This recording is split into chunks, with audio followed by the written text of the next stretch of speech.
What if I told you, procrastination is not laziness, it's not a lack of discipline, it's not even about motivation. Every time you avoid studying, working, exercising, or creating something important, you're not failing, you're surviving, because procrastination isn't a moral weakness, it's a biological reflex. Your brain is wired to protect you from discomfort, and that ancient wiring still runs your daily life. Think about the last time you had something important to do. Maybe it was writing a report, calling a client, starting a workout, or even paying bills. You sat down ready to begin, and suddenly you felt an overwhelming urge to clean your desk, or scroll your phone, or watch just one video. Your rational brain said, "Do it." But another voice whispered, "Not now, let's wait. Let's find something easier." That whisper wasn't laziness. It was your brain's survival system, the part designed to keep you away from stress, fear, and discomfort. And here's the secret. Once you understand that system, you can outsmart it. You can turn procrastination from your enemy into your signal. In this video, I'm going to show you the hidden reason why you procrastinate and the exact science-backed steps you can take to stop. But before we get there, I need you to imagine this. You sit down to work. Instead of resistance, you feel calm. Instead of guilt, you feel focus. You start with one small action, momentum builds, and suddenly 2 hours have passed, and you're proud, not ashamed. That future is possible, and it begins with understanding what procrastination really is and what it's not. You know the feeling. You wake up and tell yourself, today will be different. You plan to finally finish that project, send those emails, or start that exercise routine you've been putting off. The morning begins with determination. You open your laptop, ready to start. And then something happens. You remember a small chore. You think, I'll just check my messages quickly. You open social media for 5 minutes, and suddenly, it's 1 hour later. The work is untouched, the guilt is heavy. You whisper to yourself, what's wrong with me? Why can't I just do it? This cycle feels endless. The task stays undone, the pressure grows, and with the pressure comes shame. You tell yourself you're lazy, weak, undisciplined, but deep down, you know that's not the whole story. Because if you were truly lazy, why would you care so much? Why would you stay awake at night, replaying all the things you didn't finish? Why would you promise yourself over and over that tomorrow you'll change? The truth is, procrastination hurts. More than just your productivity. It eats at your identity. It makes you question your potential. It steals your self-trust. It convinces you that you'll never achieve what you know you're capable of. And that's the most painful part, because somewhere inside, you know you have the talent, the ideas, the energy, but every day it feels like your own brain is holding you hostage. You're not alone in this. Millions of people live the same silent struggle. Students who delay assignments until the night before, professionals who open their laptops and spend hours researching but never finishing, creators with notebooks full of ideas but no published work, adults who dream of change but spend years waiting for the right moment. It's not that they don't want to act. It's that something invisible is pulling them away from action every single time. And that invisible force, that's what we call procrastination. But here's what nobody told you. Procrastination is not a sign of weakness. It's a sign of conflict. A conflict between the part of your brain that wants progress and the part that fears discomfort. A conflict between your vision of the future and your instinct for safety. This is why beating yourself up never works. This is why shaming yourself only makes it worse. Because procrastination isn't proof that you don't care. It's proof that your brain cares too much about keeping you comfortable, even at the cost of your dreams. And if you felt trapped in this loop for years, it's not your fault. You were never taught how your brain works. You were never shown the system behind your delay. But once you understand it, you'll finally see procrastination is not the end of your story. It's just the beginning of a new chapter, one where you take back control. Procrastination isn't a personality flaw, it's a brain mechanism. To understand it, let's look at the two main systems inside your mind. The first is the survival brain, also called the limbic system. Here it's fast, emotional, instinctive. Its job is to keep you safe, avoid pain, and seek pleasure. It reacts instantly to threats, whether it's a tiger in the jungle or a stressful email. The second is the rational brain, the prefrontal cortex. It's slow, logical, future-focused. Its job is to plan, decide, and keep promises to yourself. It's the part that says, I want to build a business. I want to finish this project. I want to exercise for my future health. Every time you face a difficult task, these two systems collide. Your rational brain says, let's do it. This matters for my future. Your survival brain screams, this is uncomfortable. Let's avoid it right now. And because your survival brain is older, stronger, and faster, it usually wins. Now add dopamine, the brain's reward chemical, to the picture. When you scroll social media, play a game, eat sugar, you get instant dopamine hits. When you work on long projects, the reward is delayed. Your brain evolved to prefer quick rewards, because in ancient times that meant survival.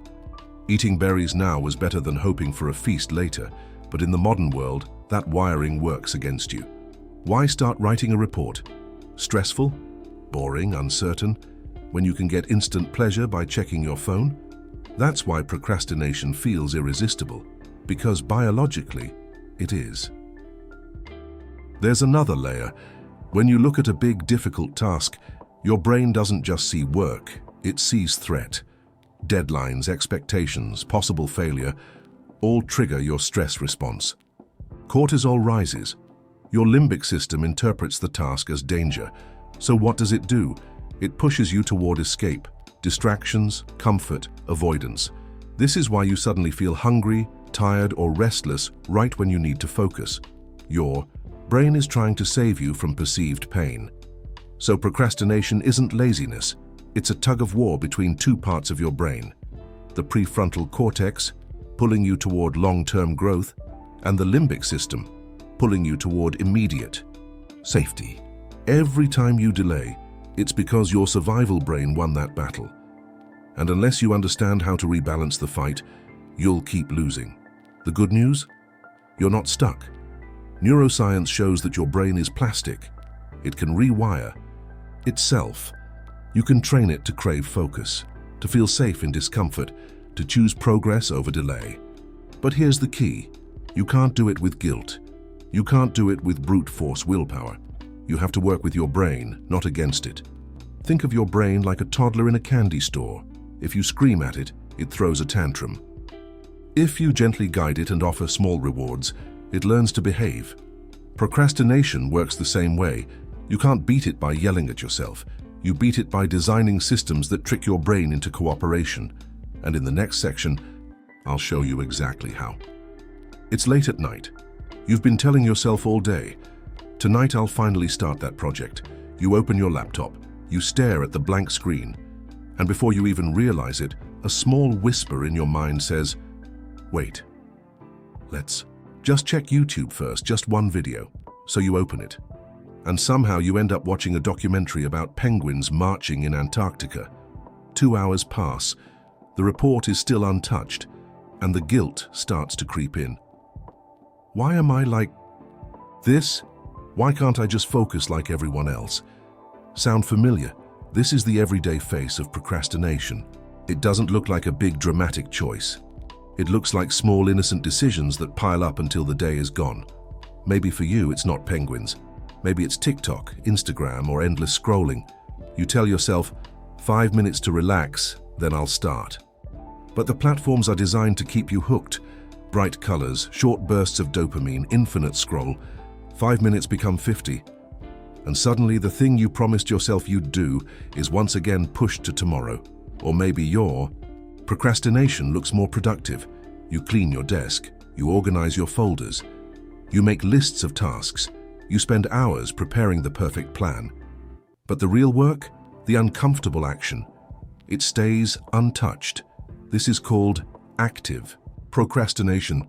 It feels like progress, but it's really avoidance dressed as productivity. And here's the worst part. It's not just lost time, it's lost confidence. Every time you delay, you reinforce a painful belief. I can't trust myself. That belief is heavy.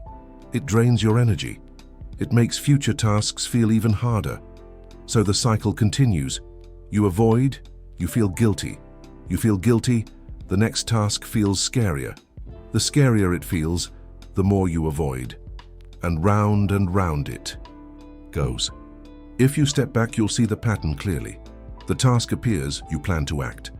The brain resists, survival system whispers, "This feels hard. Let's escape." The distraction arrives: food, phone, cleaning, busy work. The delay grows and time slips away. The guilt hits: self-blame, shame, exhaustion. That's procrastination in action. Not laziness, not failure. A predictable loop. And the moment you see it as a loop, something changes. Because if it's a loop, it means it can be interrupted, it can be rewired, it can be broken. Imagine for a moment, next time you sit down to work, the same whisper comes: "Let's delay. Let's escape." But instead of obeying, you smile, because now you understand it. You don't see procrastination as weakness anymore. You see it as a signal. My brain feels threatened. It's asking for safety. And once you know what your brain is asking for, you can answer it differently. You can shrink the task. You can add a reward. You can create an environment where focus feels natural. And just like that, the cycle breaks. Because procrastination isn't a mystery anymore. It's a message. And once you've learned to decode that message, you're finally free to rewrite your own story. Now that you understand why procrastination happens, not as laziness, but as a brain survival loop, let's break the cycle. Here's the truth. You don't defeat procrastination with motivation. You defeat it with strategy. Practical steps that rewire your brain, little by little. The first step is to shrink the threat. The brain hates big, scary tasks. That's why write a 20-page report feels impossible, but open the document and write one sentence feels safe. When you shrink the task, you trick your survival brain into relaxing, because it no longer sees the job as a threat, it sees it as harmless. Don't say, "I'll clean the whole house today." Say, "I'll wash just one plate." Once you start, momentum takes over. Think of it as the 1-minute rule. If it takes less than 1 minute, do it now. If it feels overwhelming, break it into the smallest possible first step. This removes the fear barrier and gets you moving. The second step is to rewire dopamine with micro rewards. Remember, distractions win because they offer instant dopamine. To beat procrastination, you need to give your brain rewards after focus, not before. Here's the formula: 25 minutes of focus, 5 minutes of reward. The reward can be music, stretching, walking, a short video. Anything that feels good but doesn't hijack your brain for hours. This system is called the Pomodoro technique, but you can adapt it. Maybe 40-10 works better for you. The key is consistency. Train your brain to expect pleasure as the result of effort. Over time, your brain will start to crave the focus block itself, because it knows a reward is coming. The third step is to build an environment that works for you. Willpower is weak, environment is strong. If your phone is on your desk, you'll check it. If cookies are in the kitchen, you'll eat them. If notifications are on, you'll get distracted. So instead of fighting temptation, remove it. Put your phone in another room during focus blocks. Use apps that block social media for set periods. Keep only the materials you need in your workspace. Design your space so that the default action is focus, because the less friction between you and your work, the easier it is to start, and the harder it is to escape. The fourth step is to anchor the task to meaning. Here's something powerful. Procrastination fades when tasks feel meaningful. Ask yourself, why does this matter to me? What bigger outcome is this connected to? Your brain is willing to endure discomfort if the purpose is strong enough. That's why parents wake up at 3 a.m. for their babies. That's why athletes train in the cold. Purpose turns pain into progress. So before starting, create an emotional anchor. Write down the future you're building. Visualize the result. Remind yourself how today's small step connects to tomorrow's big goal. This reprograms your brain to see the task not as punishment, but as investment. The fifth step is to practice self-compassion, not self-criticism.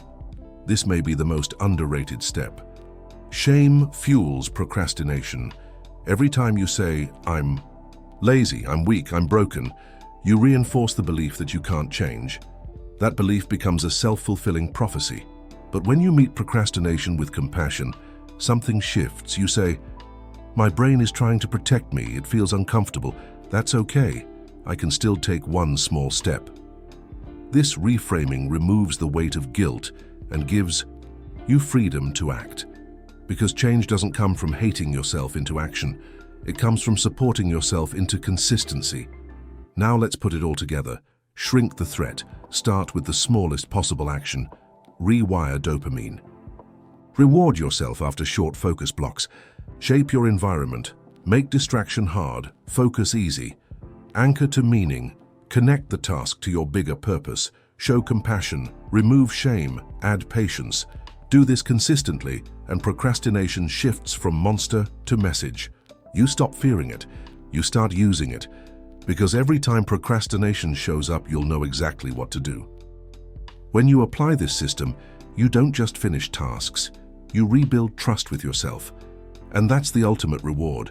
The moment you start believing, "I can count on myself again," that's when your life changes. Close your eyes for a moment and picture this. It's Monday morning. You wake up, and instead of that heavy cloud of dread, your mind feels light. You make your coffee, sit down at your desk, and open your laptop. Normally, this is the moment where resistance would hit. That whisper would, "Come, check your phone first, do it later, you're not ready." But today, it doesn't. Instead, you take one small step. You write one line. That one line becomes a paragraph. That paragraph becomes a page. And before you know it, 2 hours have passed. Focused, calm, productive. There's no panic, no shame, just flow. Now imagine repeating that for a week, day after day, building trust with yourself. Finishing what you start, feeling the pride of progress instead of the weight of guilt. The projects that once haunted you, they start to shrink. The deadlines that felt impossible, they start to bend.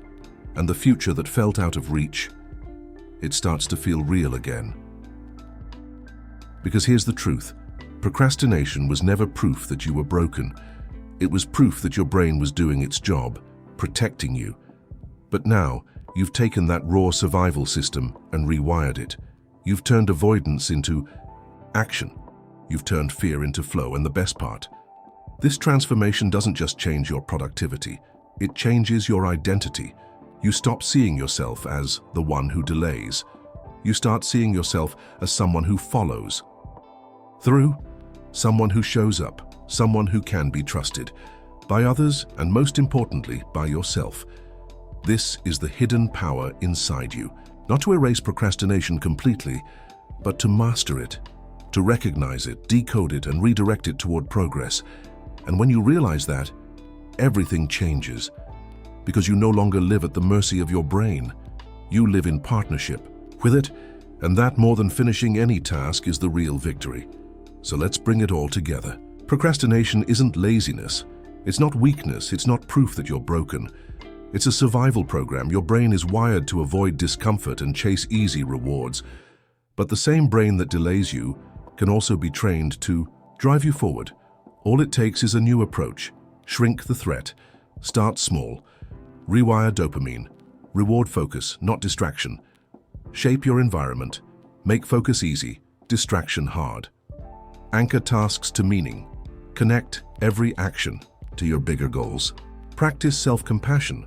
Replace shame with patience. Do this consistently, and you'll notice something powerful. Tasks no longer feel impossible. Focus no longer feels like a battle. And your future no longer feels out of reach, because procrastination was never your enemy. It was just a signal. And now you know how to answer it, so here's my invitation. If this video helped you see procrastination differently, subscribe, because this is just the beginning.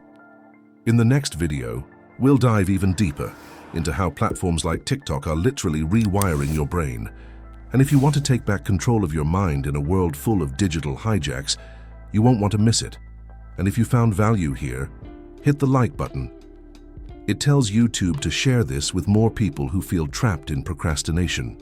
People just like you. Remember, you are not lazy, you are not weak, you are human. And with the right strategies, you can stop fighting your brain and start working with it. That's how you stop procrastinating. That's how you take your power back.